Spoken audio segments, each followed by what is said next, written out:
Assalamualaikum warahmatullahi wabarakatuh. Waalaikumsalam warahmatullahi wabarakatuh. Alhamdulillah wassalatu wassalamu ala rasulillah Sayyidina Muhammad ibni Abdillah wa ala alihi wa sahbihi wa mawalah, amma ba'du.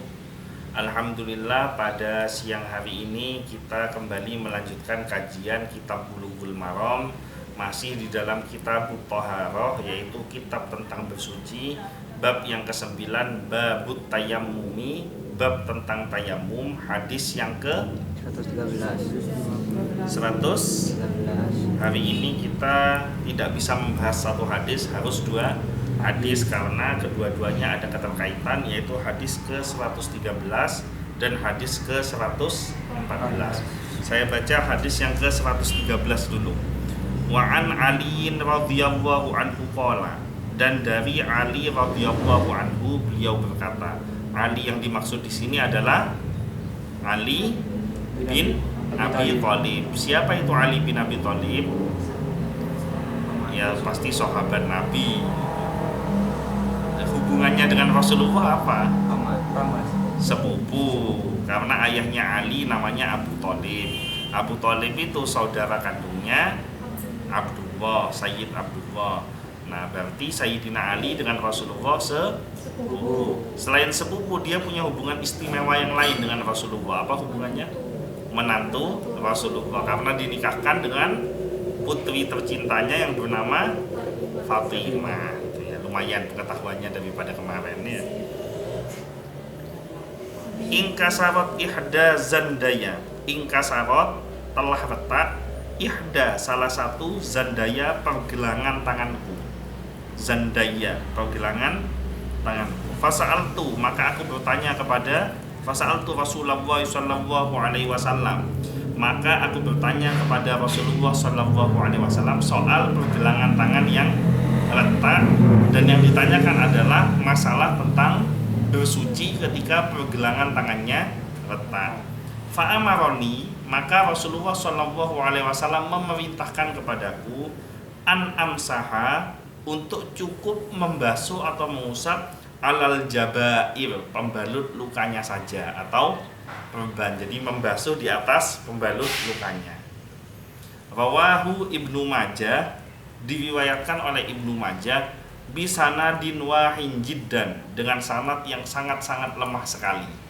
Bisa difahami maksud dari hadis ini? Kita lanjutkan ke hadis yang ke-114.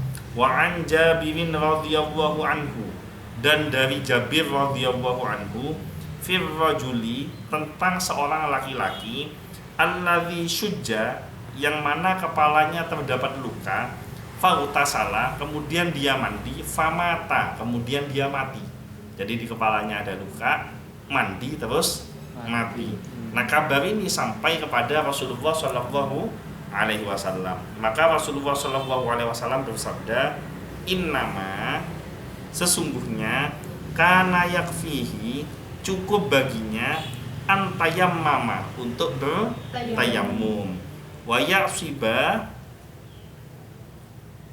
dan mengusap, ala jurhihi khirqatan, di atas lukanya, khirqatan, sedikit saja, atau di atas pembalut lukanya. Tsumma yamsahu, kemudian membasuh, alaiha, di atasnya, wa yausilu sa'ira jasadihi, dan kemudian mengusap atasnya, mengusap atas luka itu, wa yausilu sa'ira jasadihi, dan membasuh seluruh tubuhnya. Sebentar, saya takut keliru. Ya. Saya perbaiki dulu. Wa yasabu ala jurhihi khirqatan, mengusap lukanya dengan kain. Khirqatan itu mengusap dengan kain gitu. Tsumma yamsahu, kemudian mengusap, jadi diusap lukanya itu dengan kain. Wa yafsilu sa'ira jasadihi, dan membasuh mandi seluruh tubuhnya. Rawahu Abu Dawud, diriwayatkan oleh Imam Abu Dawud bisanadin fihi dha'if, bisanadin fihi dha'fun, yang di dalamnya terdapat sanad yang lemah. Wa fihi ikhtilafun ala ruwatihi, dan di dalamnya juga terdapat ikhtilaf, pertentangan di atas riwayatnya. Bisa dipahami maksudnya? Saya lanjutkan ke syarahnya. Sudah mulai ngantuk? Ini baru pemanasan sudah mulai loyo ini. Pertama, hadis tentang mengusap kain pembalut luka sangatlah dhaif. Mengusap di atas, jadi luka ada perbannya diusap di atasnya. Hadisnya sangat dhaif. Hadis wahin adalah hadis yang tidak sahih, baik dari sisi syawahid maupun mutaba'ah atau penguatnya. Nah, tetapi ulama berpendapat walaupun hadis ini wahin jiddan, karena bisa ada kemungkinan terjadi seperti dan sering terjadi luka dan dibalut. Yang kedua, menurut jumhur ulama yaitu Hambali, Syafi'iyah, Malikiyah, Hanafiyah sampai Syekhul Islam Ibnu Taimiyah berpendapat bahwa tetap ada syariat mengusap kain pembalut luka. Jadi ada syariatnya tetap. Alasannya, pertama, mengusap kain pembalut luka adalah bentuk qiyas dari mengusap kedua khuf. Masih ingat nggak bab kedua khuf? Mashi alal khufaini. Masih ingat mashi alal khufaini? Lupa sudah. Itu padahal berhari-hari itu dibahas itu. Babul mashi alal khufaini, bab tentang membasuh kedua khufaini. Kedua sepatu. Itu berhari-hari itu dibahas, itu bisa lupa semua. Mashi alal khufaini, membasuh kedua sepatu. Dikiaskan ke itu, paham dikiaskan, diperumpamakan. Jadi ada satu hukum tidak ada dalilnya, dan kalaupun ada dalilnya dhaif, maka mencari hukum pembanding lain yang riwayatnya kuat gitu loh. Nah, kemudian diambil permisalannya, dipermisalkan, diperbandingkan. Mengusap khuf adalah mengusap yang bukan darurat. Maksudnya bukan darurat itu darurat yang membahayakan. Khuf sendiri kan dalam kondisi-kondisi tertentu. Kenapa kok boleh mengusap kedua khuf? Masih ingat nggak alasannya kenapa?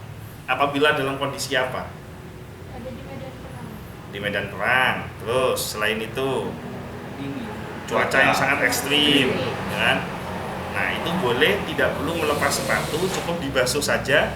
Sepatunya sudah termasuk dalam bagian wudhu. Nah, kalau kondisi begitu, yang tingkat daruratnya ada tinggi saja boleh, apalagi luka yang membahayakan. Bisa diterima ya, itulah. Kalau yang buka khuf tingkat bahayanya tidak terlalu tinggi, itu ada rukhsah masih alal khufaini. Apalagi jelas-jelas luka yang ada perbannya, dan kalau kena air ini berbahaya, maka boleh untuk membasuh atau mengusap pembalutnya.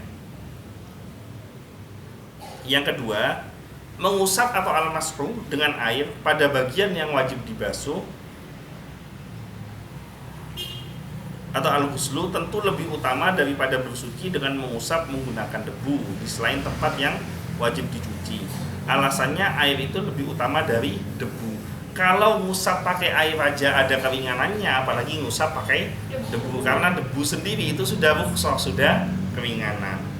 Yang ketiga, Ibnu Umar radhiyallahu anhuma. Siapa Ibnu Umar? Ya, Umar bin Khattab itu kan bapaknya. Kalau Ibnu Umar namanya siapa? Abdullah. Jadi ada Abdullah bin Abbas, ada Abdullah bin Mas'ud, ada Abdullah bin Umar. Nah, itu biasanya disingkat ada Ibnu Umar, Ibnu Mas'ud, Ibnu Abbas, itu Abdullah namanya. Nanti kita ada kajian tersendiri itu. Kenapa kok dikasih nama Abdullah dan kenapa kok penyebutannya langsung nama bapaknya Ibnu Umar, Ibnu Mas'ud, itu ada penjelasannya tersendiri nanti. Ibnu Umar radhiyallahu anhu pernah berwudu, di telapak tangannya ada sesuatu yang dibalut. Ibnu Umar lantas mengusap pembalut tersebut, sedangkan bagian yang lain tetap disuci atau al-ghuslu. Hadis riwayat Al-Baihaqi di dalam As-Sunan Al-Kubra, ia mengatakan hadis ini sahih dari Ibnu Umar. Kalau pembalut luka sudah diusap saat wudu, maka tidak perlu tayamum lagi setelah itu. Inilah pendapat terkuat sebagaimana pula dipilih oleh Ibnu Taimiyah, karena mengharuskan menyucikan satu anggota tubuh dengan dua cara bersuci menyelisihi kaidah syariat. Akan tetapi jika anggota tubuh yang terbuka tetapi memiliki luka lantas bahaya jika dicuci ataupun diusap, maka beralih pada tayamum. Ini ngantuk semua ini ya. Yang ketiga, anggota tubuh yang terdapat luka ada dua keadaan. Diinget-inget nih, walaupun ngantuk yang tadi lupa ada apa-apa, yang ini jangan sampai lupa karena ini yang penting. Anggota tubuh yang terdapat luka ada dua. Pertama, dalam keadaan tertutup, maka hukumnya adalah diusap pada perban lukanya. Jadi kalau tertutup, perban lukanya yang diusap. Kalau memungkinkan menggunakan air, pakai air, artinya wudhu. Kalau berwudhu membahayakan, maka cukup tayamum. Yang kedua, dalam keadaan terbuka, hukumnya melihat pada tiga keadaan. Keadaan pertama, tidak bahaya dicuci atau al-ghuslu, maka tetap dicuci pada anggota wudhu. Yang kedua, bahaya jika dicuci, diusap pada anggota wudhu. Maksudnya, kalau dicuci disiram bahaya, maka diusap ringan saja, ada lukanya. Yang ketiga, bahaya jika diusap, maka beralih pada tayamum. Paham ya? Pertama, disiram tidak bahaya, ya sudah wudhu seperti biasa. Kayak teriris kena pisau, itu kan tidak bahaya, wudhu aja kayak biasa. Kalau itu bahayanya ringan, maka diusap. Kalau bahayanya tinggi, ganti tayamum. Ada pertanyaan sampai sini? Tidak ada. Insya Allah besok hadis terakhir dari babu tayamum, kita akan membahas apakah tayamum hanya berlaku untuk satu sholat atau tidak. Seperti yang kita bahas sebelumnya. Kalau maghrib, kemudian tayamum maghrib, masuk waktu isya perlu tayamum lagi atau tidak. Insya Allah besok akan kita kaji. Mudah-mudahan semuanya panjang umur, semuanya sehat, semuanya selamat dunia akhirat, semuanya mendapatkan rizki yang barokah, semuanya mendapatkan syafaat dari Nabi Muhammad SAW. Al-Fatihah.